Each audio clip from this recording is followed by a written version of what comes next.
বন্ধুরা, আপনারা সবাই কেমন আছেন? আজকে আপনাদের মাঝে নিয়ে আসলাম লুচি রেসিপিটা। আর সাথে ডিম ভাজা একটু অন্যরকম। তো যাই হোক, আমি এই ভিডিওটা আপনাদের মাঝে তুলে ধরবো। তো আপনাদের সুন্দর সুন্দর লাইক কমেন্ট গুলো আমাকে পুনরায় আবার ভিডিও রেসিপি করে তৈরি করার জন্য উৎসাহ জাগাবে। তো অবশ্যই আপনারা গঠনমূলক কমেন্ট করবেন। তো আমি এখানে লুচি তৈরি করতেছি। তো প্রথমে আমি লুচি তৈরি করার লিচি করে নিয়েছি। আহ তো এখন আমি বেলে নিচ্ছি। বেলে নিয়ে আমি এটি তেলে ভেজে নিব। তো দেখতে পাচ্ছেন আমি এখন তেলে দিয়ে দিয়েছি।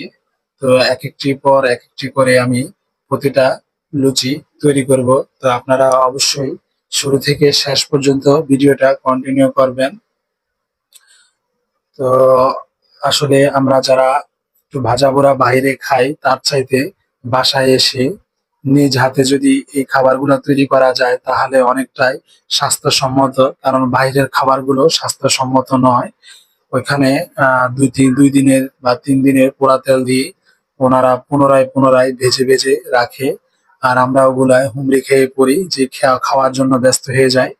তো আপনারা চাইলে সন্ধ্যাবেলায় এই খাবারগুলো বাসায় এসে পরিবেশন করতে পারেন, রান্না করতে পারেন। তো দেখেন আমার লুচিগুলো খুবই সুন্দর হয়ে গেছে। এখন আমি জিমের প্রসেসটা চলে যাচ্ছি। দিয়ে দিলাম কাঁচামরিচ এবং পেঁয়াজ কুচি, তেলে ভেজে নিচ্ছি। তো আমার এখন ভাজা হয়ে গেছে। আমি দিয়ে দিলাম টমেটো।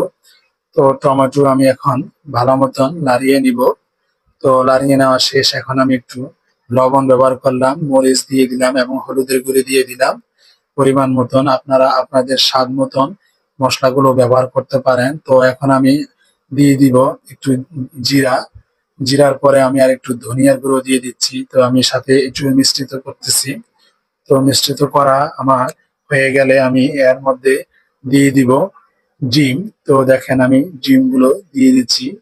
তো ডিমটা দিয়ে দেওয়ার পরে আমি ভালো মতন ভেঙে সুন্দর করে লাড়িয়ে নিব, একবারে মিশ্রিত করে নিব।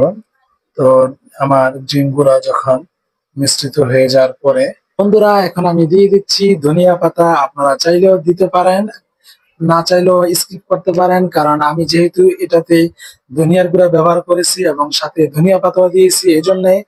কারণ আমি সবকিছুতে ধনিয়া পাতা খাওয়ার জন্য চেষ্টা করি একটু।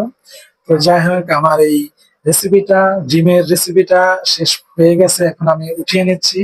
তো যারা আমার ভিডিওটি শুরু থেকে শেষ পর্যন্ত দেখেছেন, আপনাদেরকে জানাই অসংখ্য ধন্যবাদ।